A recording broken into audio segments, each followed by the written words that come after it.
El fenómeno de la estanflación es un fantasma que se renueva en Argentina. ¿De qué se trata? Refiere a un tipo de situación macroeconómica que involucra la coincidencia de dos grandes fenómenos: estancamiento económico e inflación. En general también esto viene acompañado con desmejoras en el empleo, y todo esto ocurre en periodos consecutivos de tiempo. Bueno, sí, algo de esto ocurrió como consecuencia de la pandemia COVID-19, pero no fue la primera vez que apareció. Para entender un poco de qué se trata un contexto de estanflación, hay que entender qué es el estancamiento, qué es la inflación y si esto tiene implicancias en el desempleo. Por lo tanto, ¿a qué nos referimos con estancamiento? ¿Qué es un régimen de alta inflación? ¿Cómo afecta la estanflación al mercado de trabajo? El concepto de estancamiento económico refiere al bajo desempeño en un periodo de tiempo de la variable macroeconómica que todos y todas conocemos, el PBI. A ver, pongamos más precisión. Esto quiere decir que la variación del PBI puede ser positiva de un año a otro, negativa para otro año y en otro año positiva o negativa pero muy baja. El resultado de este desempeño es que en esos años, en promedio, el PBI no crece o cae un poquito, es decir, está estancado. Pasan los años y no hay nueva creación ni acumulación de riqueza. El PBI es una unidad contable que indica cuánto valor, es decir, cuánta riqueza, genera un determinado territorio en cierto periodo de tiempo.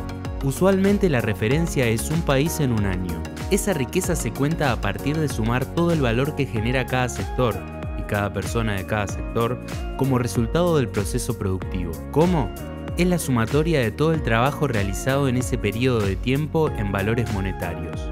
Cuando la sumatoria del valor agregado en un año es menor que la del año anterior o muy poco por encima, ese año en el país no se generó nueva riqueza. Y si esto se repite, en promedio, en varios años, esa economía está estancada, no crece.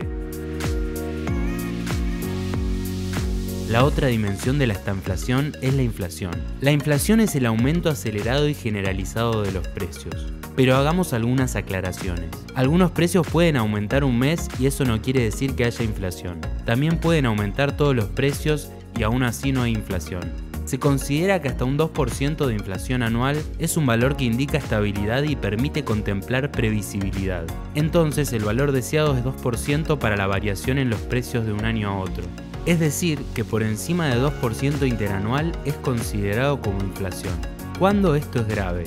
Básicamente cuando hay varios años seguidos en los que la inflación está por encima del valor deseado. Y esto es peor si alcanza los 2 dígitos. Y mucho peor si alcanza los 3 dígitos. Y ni hablar de los 4. Mientras más se acelera, más difícil es de controlar, se vuelve más impredecible y el comportamiento de los y las consumidoras y empresarios se empieza a acomodar a un esquema inflacionario y todo esto se retroalimenta. A esto se le llama régimen de alta inflación. Pero antes de continuar, contemos un poquito cómo se mide la inflación.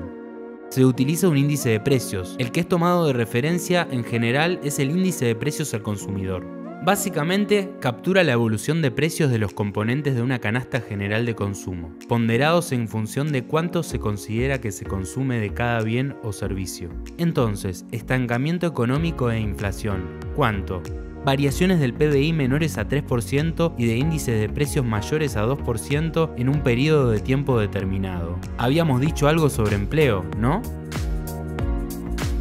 Y bueno, con todo lo que dijimos hasta ahora, sería coherente sospechar que es difícil que el empleo mejore en un contexto de estancamiento económico con inflación, ¿no?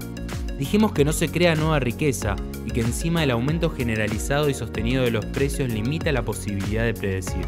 En efecto, existe una asociación negativa entre inflación y empleo, y positiva entre PBI y empleo. Entonces, si aumenta la inflación, cae el empleo, y si no aumenta el producto, no aumenta el empleo. Y se están dando las dos cosas al mismo tiempo. Por lo tanto, sí, un contexto de estanflación tiene sus efectos sobre el empleo. A veces el empleo no cae, o no cae tanto, pero cambia su composición. Así se genera un proceso de precarización del empleo que principalmente es el resultado de las peores condiciones de vida de las familias. Por la inflación, los salarios pierden poder adquisitivo, entonces más miembros de la familia deben ir en busca de un empleo. En un contexto de estancamiento de inflación, los empleos ofertados suelen pagar bajos salarios, ser inestables y no cumplir con los derechos laborales. Es decir, cae o se mantiene el empleo formal y aumenta el empleo informal y el cuentapropismo. El empleo formal es el comúnmente conocido como el empleo en blanco.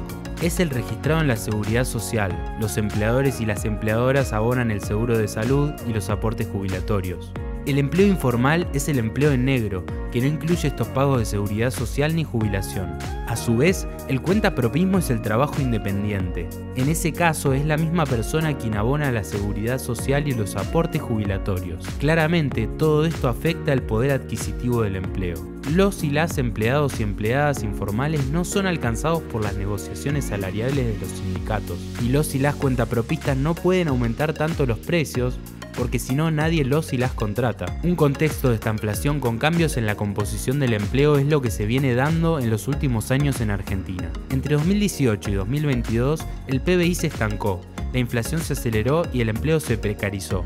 La estanflación es una situación indeseable que modifica no solo las condiciones de vida, sino la vida en general de las personas. Los precios se vuelven una variable de referencia que está en constante movimiento. Además, tiene efectos negativos en el empleo y los salarios que son muy difíciles de revertir. Las crisis aumentan el piso de pobreza y el techo de empleo digno y salarios. Y mientras más se profundiza, más difícil es enfrentarla porque el comportamiento de las personas cada vez se adapta más a ese contexto macroeconómico. Por lo tanto, de darse dicha situación, es importante generar los mecanismos para superarla. Estabilizar los precios es fundamental para mejorar el resto de las dimensiones de la economía. Para tal fin, la experiencia ha demostrado que no alcanza con políticas aisladas, sino con planes integrales que reconozcan que la inflación es un fenómeno multicausal. Y eso será tema de otro video.